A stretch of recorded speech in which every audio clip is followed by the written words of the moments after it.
अब हमें area of circle बोलना है। अगर यहाँ बाहर के आपके पास एक सर्कल है, ठीक है, एक सर्कल है, इस बाउंड्री के अंदर जो ये रीजन है दैट इज द एरिया। ठीक, ये जो एरिया है इसका, हाँ, किसके अंदर, जो बाउंड्री, बाउंड्री के अंदर जो स्पेस है, ठीक, इस बाउंड्री के अंदर जो स्पेस है दैट इज कॉल्ड एरिया। अगर आपको कोई बताएगा इसका एरिया कितना है, ठीक, तो उसके लिए भी हम फार्मूला अप्लाई करते हैं, पाई आर स्क्वायर। ये जो पाई है ये कांस्टेंट है, आर इसका रेडियस है। ठीक, बात समझ आई? पाई आर स्क्वायर ही हमेशा याद रखना, एरिया ऑफ सर्कल जो है वो पाई आर स्क्वायर है। अब हम इसको भी कैसे निकालते हैं, कैसे निकाला इन्होंने ये पाई आर स्क्वायर।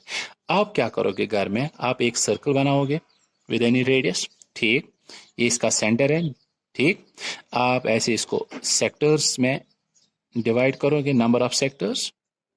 बात समझ आई? अगर ना आप करोगे, हमें कैसे पता चलेगा, ऐसे, ठीक, ये सेक्टर है, आपको पता है, मैंने कहा अभी डेफिनेशन, सेक्टर हम किसको बोलेंगे, रीजन बिटवीन टू रेडियस। ये रेडियस है, ये भी रेडियस है और आर्क है ना, the region between two radius and arc that is called sector. अब इसको आप नंबरिंग दीजिए, जैसे आपने नंबरिंग दी, कितने भी हैं, जितने भी आप बनाओगे। अब आप इनको काटोगे, किससे काटोगे, कैंची से काटोगे। तो आप क्या करोगे, आप उसके बाद आपने इनको ऐसे अरेंज किया, मतलब पहला सेक्टर वो ऐसे रखा, दूसरा ऐसे, तीसरा ऐसे, और ये रेक्टेंगुलर शेप बन गई। ठीक, आपको पता नहीं, ये रेक्टेंगल ये ऐसे बन गए ना, रेक्टेंगुलर, इसकी लेंथ होती है, ये इसकी ब्रेड्थ है। क्लियर? आपने इनको काटा, 1 2 3 जो 11 है, 11 सेटअप्स, 11 सेक्टर्स है, आपने इसको अरेंज किया ऐसे। पेस्ट करोगे, कैसे भी करोगे आप, तो आपके पास ये रेक्टेंगल शेप्ड डायग्राम बनेगी। तो ये इसकी लेंथ मानी जाएगी, ये इसकी ब्रेड्थ मानी जाएगी। लेकिन ये जो यहाँ से लेकर यहाँ तक है ना, ये इसका क्या है, रेडियस। इसका मतलब ये आर है इसका, ये जो ब्रेड्थ है ये इसका क्या है, आर। बात समझ आई? क्यों? क्योंकि ये वाला जो है ना, मतलब ये वन है ना, ये वन वाला, ये इसका जो है आर है, मतलब इसकी जो ब्रेड्थ है वो आर है, रेडियस। और अब ये जो इसके इर्द गिर्द है, इसको हम क्या बोलते हैं, सर्कमफ्रेंस बोलते हैं ना, सर्कमफ्रेंस। अच्छे से समझना, ये जो सर्कमफ्रेंस है वो 2 पाई आर है ना। आपको मैंने कहा सर्कमफ्रेंस ऑफ सर्कल किसके बराबर है, 2 पाई।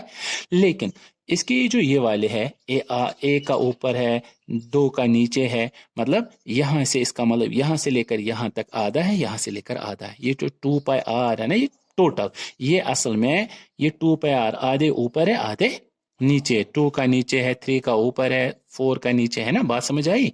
इसका मतलब एरिया ऑफ रेक्टेंगल जो होता है वो किसके बराबर है, लेंथ इंटू ब्रेड्थ। आपको मैंने कहा ये जो लेंथ इसकी है, मैंने कहा ये जो लेंथ इसकी है वो है क्या, मतलब ये वाला और ये वाला जो पोर्शन है ये टोटल किसके बराबर है, 2 पाई आर के बराबर है या नहीं।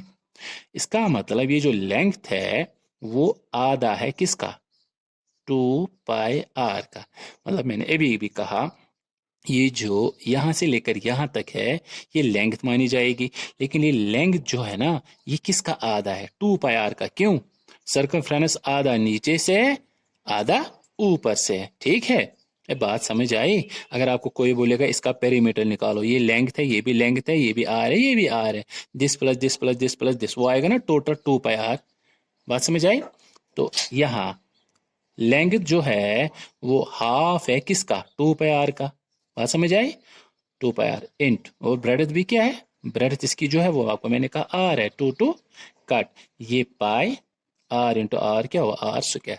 तो pi r square area of circle है। तो बात समझ आई कैसे एरिया ऑफ सर्कल, कैसे हम निकालते हैं पाई आर स्क्वायर।